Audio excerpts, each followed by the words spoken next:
Sith. Stupidity I totally hated about the Star Wars films I liked. Loved even. Star Wars and pop culture was a match made in heaven, so to speak.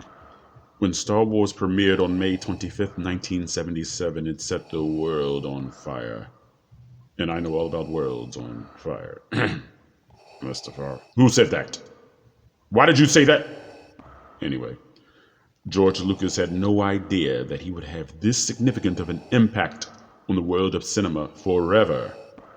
And after his hiatus was complete, he announced the making and production of a follow-up trilogy, the prequel trilogy, which would jump back into the past and show how the Galactic Empire rose, but more popularly, it would explain how Darth Vader first came into being. When The Phantom Menace dropped, 22 years after Star Wars, the world was ablaze again in anticipation. You may ask yourself, or a co-worker at the water cooler, or a foe staring you down with a lightsaber poised to remove your head, I wonder what Lord Vader hates this time, with that kind of a preamble. The incorporation of R2-D2 and C-3PO. There was no need for them here. You could have easily substituted new droids, an astromech for Anakin Skywalker as a star pilot, and a different type of protocol droid, not even a protocol droid, because C-3PO doesn't do any translating in the prequel trilogy. He is summarily impotent in these three movies. As a matter of fact, he's barely in The Phantom Menace and Attack of the Clones. Let's start there, shall we, with one of the most head-scratching or helmet-scratching moments in all of Star Wars.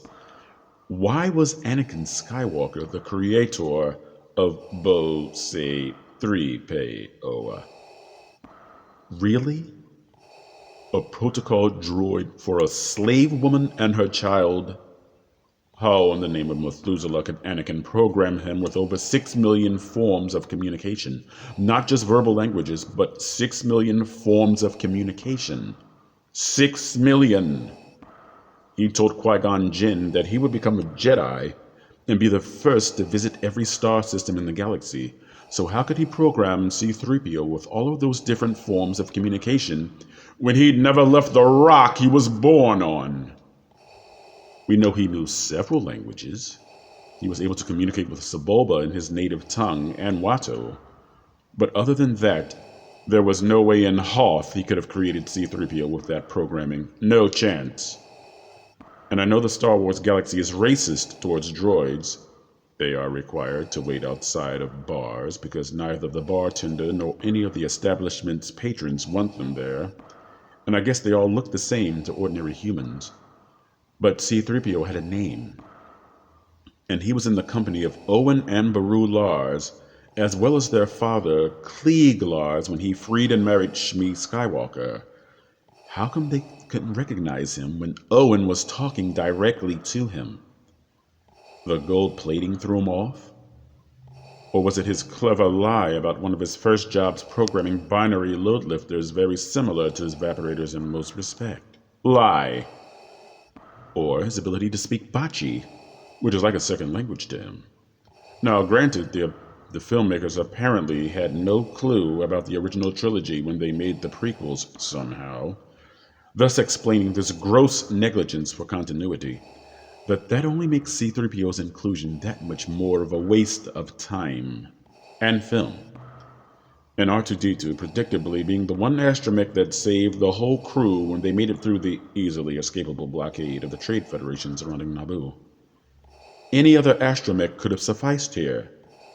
That way, when he took flight in Attack of the Clones, you, the audience, wouldn't have immediately thought in your mind, R2 can't fly. He can barely get up and down steps. And we wouldn't shudder when Obi-Wan Kenobi says, "Don't seem to remember owning a droid." And we wouldn't have to wonder why R2-D2 never told his master Luke Skywalker about his father Anakin Skywalker, of whose birth he witnessed, Luke's, as well as that of his twin sister Leia. Or why not tell Luke about his grandmother, Shmi Skywalker, or his mother, Padme Amidala, of whom both he and C-3PO are among the witnesses at their mother-Felucian wedding on Naboo? When they crash-landed on Dagobah, he could have told Luke, "Hey, I've been here before, with Jedi Grandmaster Yoda," this little short green guy with big ears, "on this same swamp ball," according to the Clone Wars Season 6. These two beloved characters didn't need to be essential to the prequel trilogy. They could have had a cameo similar to the one they had in Rogue One at the end of Revenge of the Sith, and it wouldn't have been anywhere near as cringe. This has been Sith. Stupidity I totally hated about the Star Wars films I liked. Loved even. Stay tuned for more. There will be more. R2, why didn't you intervene and spare us from watching Luke tongue down Leia for the sake of all that is not Lannister? And etiquette and protocol droid C-3PO, where were you and your programming then? Give yourself to the dark side.